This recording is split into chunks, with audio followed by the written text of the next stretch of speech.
Hello दोस्तों, कैसे हैं आप। राइज फ्रॉम द रबल के एपिसोड 10 के साथ हाजिर हूँ। एपिसोड की शुरुआत में हमें दिखाया जाता है कि वो जो कोच था और उस यू की जो बैटल चल रही थी वो खत्म हो चुकी होती है और जो बाहर लोग वेट कर रहे होते हैं वो बोल रहे होते हैं कि अब चलो हम लोग अंदर जा सकते हैं। और वो कोच भी वो टेस्टिंग एरिया से बाहर आ रहा होता है और बाहर वहाँ पे एक आदमी खड़ा होता है और वो कोच से बोलता है कि हमने तुम्हारा जो मेडल था वो मॉनिटर पे देखा था, मतलब सबने देखा था। और वो कहता है कि वो इतना यंग था तो भी उसके पास इतना जबरदस्त वेपन था और वो इतना स्ट्रांग था कि तुम्हारे जितने भी अटैक तुम कर रहे थे वो उसे डॉज करता रहा था। और ये बात सुन के वो कोच को बहुत गुस्सा आता है और वो उस आदमी को बोलता है कि यहाँ पे तुम चुप हो जाओ।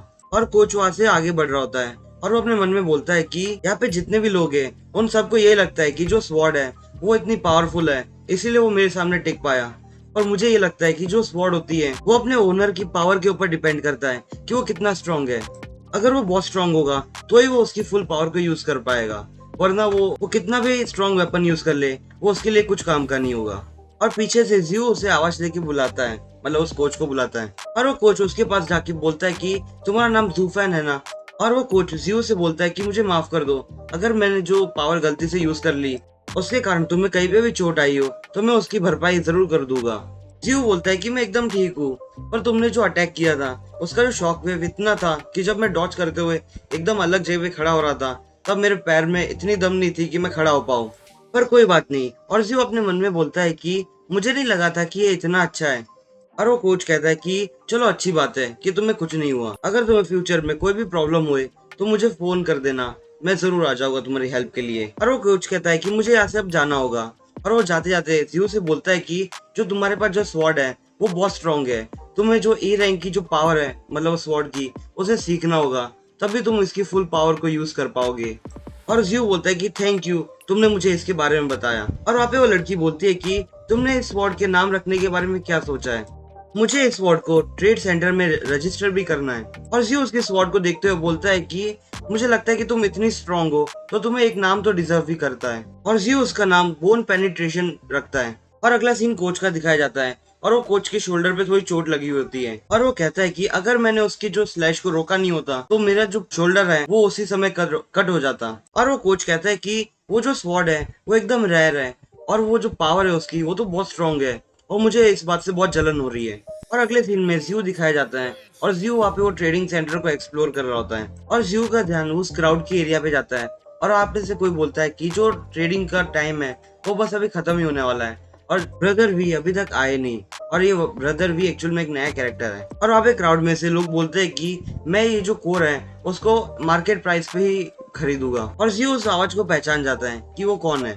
और तभी क्राउड में से लोग बोलते हैं कि तुम्हें क्या हम लोग गरीब दिखते हैं, हम लोग एक स्टार वॉरियर हैं और हमारे पास इतना पैसा है कि हम एक एफ रैंक के जो मॉन्स्टर है उसका कोर तो आराम से खरीद सकते हैं। और तभी वहाँ पे तीन लोग आते हैं और उसमें से एक बंदा बोलता है कि ये जो कोर ये लोग बेच रहे हैं वो कोर एक्चुअल में मेरे ब्रदर का है जो ये लोग अपना बना के बेच रहे हैं। और ये कोई एफ रैंक का नॉर्मल को मॉन्स्टर का कोर नहीं है, ये एक म्यूटेंट मॉन्स्टर का कोर है। और वहाँ पे वो रेड टी शर्ट वाला लड़का बोलता है कि अभी अभी तो तुमने बोला था कि तुमने एक एफ रैंक का कोर खोया है और तुमने अभी बोल दिया कि वो एक म्यूटेंट कोर है। और उन तीनों में से एक लड़का बोलता है कि जो हमने हमारी लाइफ को एकदम रिस्क पे डाल के उस मॉन्स्टर से उसका कोर लिया था और हम लोग इस कोर की मदद से एक वेपन बनाने वाले थे, पर ये जो कोर मतलब ये जो लेडी है ट्रेडिंग सेंटर वाली उसने हमारे साथ धोखा किया। हम उसे यहाँ पे एनालाइज करने के लिए लाए थे पर इसने तो चुरा ही लिया हमसे। और इस ट्रेडिंग सेंटर में ऐसा ही होता है कि जो ट्रेडिंग सेंटर में जो कस्टमर आते हैं उन लोगों की आइटम्स को चोरी कर लेते हो तुम लोग। और वो लड़की को बहुत गुस्सा आता है और वो बोलती है कि मैंने अब तक कभी भी एक कोर नहीं देखा किसी भी मॉन्स्टर का, तो तुम मेरे ऊपर ऐसा आरोप मत लगाओ। और शायद ये तीनों लड़कों का लीडर है और वो बोलता है कि हम यहाँ पे कोई भी प्रॉब्लम खड़ी करने नहीं आए, हम सिर्फ तुम्हें चेक करेंगे, अगर तुम्हारे पास वो कोर मिला तो हम ले लेंगे। और वो आगे बढ़ता है चेक करने के लिए और तभी वो रेड टी शर्ट वाला लड़का बोलता है कि मैं तुम्हें अलाउड नहीं करता किसी भी चीज को चेक करने के लिए। और उस लड़के को बहुत गुस्सा आता है और वो उस रेड वाले टी शर्ट वाले लड़के के ऊपर एक पंच मारता है, पर एक्चुअल में वो जो पंच होता है वो किसी और चीज पे लगता है और वो लड़का भी बोलता है कि कहाँ पे लग गया मेरा पंच। और वहाँ पे जियो आ जाता है और जियो बोलता है कि तुम अपने आप को ओवर एस्टिमेट मत करो। और वो उसके हाथ से ही उसको उछालते हुए दूर फेंक देता है और जैसे ही वो दूर गिरता है वैसे ही उसके जो साथी होते हैं वो बोलते हैं कि तुमने कैसे हमारे ब्रदर को टच कर लिया। और वो रेड टी शर्ट वाला लड़का बोलता है कि तुम एक जूफैन हो, मतलब जियो हो। और जियो एकदम गुस्से में बोलता है कि तीन कचरे लोग मेरे दोस्तों को बुली करने के बारे में सोच रहे थे। और जियो बोलता है कि तुमने एक एफ रैंक म्यूटेंट मॉन्स्टर को मारा है, तो चलो देखते हैं कि तुम्हारे पास कितनी स्ट्रेंथ है। और वो लड़के बहुत गुस्से में होते हैं और बोलते हैं कि अगर तुम मार खाओ और रोने लग जाओ तो हमें मत बोलना। और वो अपना पंच सीधा जियो के ऊपर डालते हैं और जियो एकदम तेजी से उन्हें डॉज नहीं करता, वो एक्चुअल में पंच मारता है उन्हें भी। जैसे वो दोनों एक दूसरे को लग जाते हैं और वो नीचे गिर जाते हैं और वो दोनों अपना सहारा मतलब एक दूसरे का सहारा लेते हुए खड़े होते हैं। और वो कहते हैं कि यहाँ का जो ट्रेडिंग सेंटर है वो बहुत गंदा है। और वो कहते हैं कि यहाँ पे लोग हमारे जो कोर होता है वो चोरी करते हैं और हमें मारते भी है और हमें ये बात बाहर जाके सबको बतानी चाहिए। और वो अपने मन में बोलते हैं कि एक छोटा बच्चा कैसे एक स्टार वॉरियर बन सकता है। और पीछे से कोई जोर से शट अप बोलता है और एक्चुअल में वहाँ पे वो कोच आ जाता है। और वहाँ पे क्राउड में लोग बोलते हैं कि यहाँ पे ये कोच आया है तो मतलब यहाँ पे बहुत बड़ा कुछ ना कुछ तो होने वाला है। और वो जियो से जाके पूछता है कि तुम्हें कोई प्रॉब्लम तो नहीं है, अगर तुम्हें कोई हेल्प चाहिए तो बताओ मुझे। और अगले सीन में हमें दिखाया जाता है कि वो जो दोनों लड़के होते हैं वो बहुत बुरी तरह से मार खा रहे होते हैं और एक्चुअल में वहाँ पे जो सिक्योरिटी होती है वही उन्हें मार रही होती है। और वो कोच अपने टैबलेट में देख रहा होता है उनकी डिटेल्स और ढूंढ रहा होता है कि इनका नाम क्या है एक्चुअल में, और वो फाइंड कर लेता है। और वो उन लोगों से कहता है कि तुम लोगों को 2 साल की सजा सुनाई जाएगी। कोच कहता है कि इन लोगों को और थोड़ा मारो जब तक पुलिस नहीं आ जाती। और वो कोच जियो से माफी मांगता है, कहता है कि ये हमारी गलती थी कि तुम्हें यहाँ पे ट्रबल हुई। और जियो कहता है कि तुम्हें इस बारे में कोई सोचने की जरूरत नहीं है, ये तो होता रहता है। और वो रेड टी शर्ट वाला लड़का बोलता है कि ये जियो फैन है और ऊपर से ये स्टार वॉरियर कैसे बन गया। और वो बोल रहा होता है कि जो ये 10 है मतलब ये कोच, वो इसके साथ एकदम अच्छे से क्यों बातें कर रहा है। और वो लड़की बोलती है कि मुझे नहीं लगता कि ये जियो है, क्योंकि शायद इन दोनों के जो फेस हैं वो एक जैसे हैं, इसीलिए हमें थोड़ा कंफ्यूजन हो रहा है, मुझे नहीं लगता कि ये जियो है। और अगले सीन में हमें दिखाया जाता है कि जो कोच होता है वो उन लोगों को बाय कर रहा होता है और वो जियो बोलता है कि मुझे नहीं लगा था कि मैं अपनी लाइफ में कभी इतने अच्छे इंसान से भी मिलूंगा। और वो कोच अपने मन में बोलता है कि मैं जैसे ही मैनसरी गिल्ड में जाऊंगा, मतलब वो जियो की गिल्ड में जाएगा, मैं उधर के जो हेडक्वार्टर होंगे उन लोगों को अच्छी बातें बताऊंगा इस जियो के बारे में। और अगले सीन में हमें खाना दिखाया जाता है और वहाँ पे वो जो दोस्त होते हैं वो साथ में बैठे हुए होते हैं और एक्चुअल में इन लोगों को विश्वास हो जाता है कि ये जियो ही है। और वो लोग बातें कर रहे होते हैं कि तुम यहाँ पे कब आए। और वो बोलता है कि ये सबसे पहले चलो हम हमारा खाना पहले एंजॉय करते हैं। और वो लोग चेयर्स बोलते हैं और ग्लास को एक दूसरे से टकराते हैं। और वो कहता है कि अच्छा हुआ तो जियो तुम यहाँ पे हो, अगर तुम यहाँ पे नहीं होते तो आज तो हम लोग बहुत बड़ी मुसीबत में होते। और जियो अपने मन में बहुत सोच रहा होता है कि मैं इन लोगों को सारी बातें कैसे समझाऊं कि मैं एक अचानक से एक स्ट्रॉन्ग वॉरियर बन गया और कैसे मेरे पास पावर्स आ रही है। पर अगर मैं इन लोगों को अभी ये सारी बातें समझाऊंगा तो ये हम सबकी जो रिलेशनशिप है उसमें थोड़ा इफेक्ट करेगी, इसलिए मैं इन लोगों को अभी ये बातें नहीं बताता। और वो जियो का जो दोस्त होता है ली, इसका शायद नाम ली था, और वो बोलता है कि तुम्हें कोई भी चीज एक्सप्लेन करने की जरूरत नहीं है, तुम रहने दो, मुझे पता है कि तुम्हारे साथ इस साल में क्या हुआ है, ठीक है। और जियो उसे बोलता है कि तुम्हारी मर्जी, पर थैंक्स मेरे ऊपर तुमने विश्वास किया।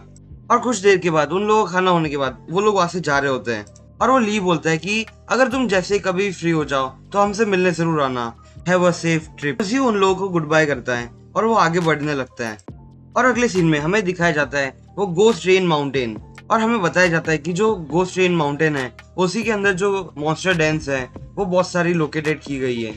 और वहाँ का मिलिट्री बेस भी दिखाया जाता है और वहाँ पे जियो उस चीज को एकदम ध्यान से देख रहा होता है और देख रहा होता है कि वहाँ पे कितनी टाइट सिक्योरिटी है, और वो सोल्जर्स को देख रहा होता है कि उनके पास कितनी पावर्स है। पर वो सोल्जर को थोड़ा नोटिस हो जाता है कि कोई हमें ध्यान से देखने की कोशिश कर रहा है और जियो वहाँ से तुरंत भाग जाता है और दूसरी जगह जाके वो बोल रहा होता है कि मैंने जैसा एक्सपेक्ट किया था उससे भी ज्यादा ये सोल्जर्स बहुत स्ट्रांग है, क्योंकि मैं इतनी दूर खड़ा था और उन लोगों को सिर्फ ऐसे देख रहा था तो भी उन लोगों ने मुझे स्पॉट कर दिया। और जियो अपने मन में बोलता है कि अगर मैं अपनी जो अभी स्ट्रेंथ है मेरे पास उससे अगर मैं उधर तक जाऊंगा तो मैं गेट तक भी नहीं पहुंच पाऊंगा, क्योंकि वो लोग मुझे पहले अरेस्ट कर लेंगे। और जियो बोलता है कि जो ये जिनिंग सिटी है वो बहुत बड़ी सिटी है और इन लोगों की जो साइज है वो भी बहुत बड़ी नहीं है, एक्चुअल में इन लोगों की जो मिलिट्री है वो भी बहुत बड़ी है। और जियो बता रहा होता है कि यहाँ पे जो मैनसरी जो गिल्ड है मतलब जिनिंग सिटी की वो इतनी स्ट्रांग है कि वहाँ पे जो सिक्योरिटी गार्ड भी होते हैं उन लोगों की भी पावर स्टार वॉरियर की होती है।